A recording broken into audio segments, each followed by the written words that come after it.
আসসালামু আলাইকুম ও রহমতুল্লাহি ওবারকাতু। সম্মানিত দর্শক, মুসলিম হওয়ার পরেও যে 10 প্রকার মানুষ জাহান্নামে যাবে, আসুন আমরা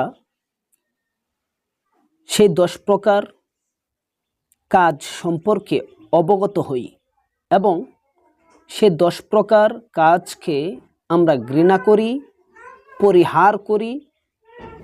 ওই 10 প্রকার কাজ আমরা আমাদের জীবন থেকে বর্জন করি।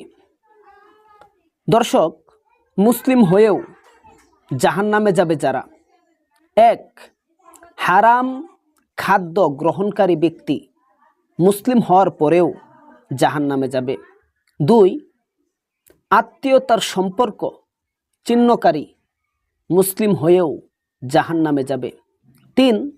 প্রতিবেশীকে কষ্টদাতা, অর্থাৎ একটু ক্ষমতা হয়ে গিয়েছে, টাকার অহংকার বেড়ে গিয়েছে, আর গরিব প্রতিবেশী যারা রয়েছে তাদের সাথে অত্যন্ত খারাপ ব্যবহার করা, এটা এত ঘৃণিত কাজ। এই কাজের সাথে যারা জড়িত থাকবে মুসলিম হওয়ার পরেও তারা জাহান্নামে যাবে। 4. অবাধ্য সন্তান ও দায়ুস যারা হবে, মা বাবার অবাধ্য সন্তান মুসলমান হয়েও জাহান্নামে যাবে। দায়ুস যারা হবে তারা মুসলমান হয়েও জাহান্নামে যাবে। 5. অশ্লীল ভাষী ও অগ্রমেজাজি মানুষ মুসলিম হওয়ার পরেও জাহান্নামে যাবে। 6 নাম্বার, প্রতারণাকারী শাসক, যে শাসক তার দেশের মানুষের সাথে, তার প্রজাদের সাথে প্রতারণা করে, ওই সমস্ত শাসক মুসলমান হলেও জাহান্নামে নিক্ষিপ্ত হবে। 7 নাম্বার, পরসম্পদ আত্মসাৎকারী, অন্যের সম্পদ আত্মসাৎকারী যারা হয় তারা মুসলমান হওয়ার পরেও জাহান্নামে যাবে।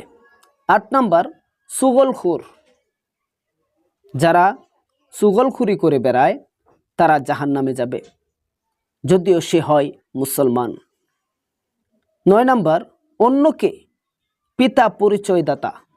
আজ আমাদের সমাজে দেখা যায় নিজের বাবাকে মাকে কখনো মা বাবা বলে ডাকে না, অথচ যার কাছে মুরিদ হয়েছে তাকে বাবা বাবা বলে তার পায়ে সেজদায় লুটিয়ে যেতে বাধ্য হয়। ওই সমস্ত অতি আবেগী মানুষগুলো মুসলমান হওয়ার পরেও জাহান্নামে যাবে। 10 নাম্বার, আল্লাহ ও তার রাসূলের অবাধ্য যারা হবে তারা মুসলমান হওয়ার পরেও জাহান্নামে যাবে।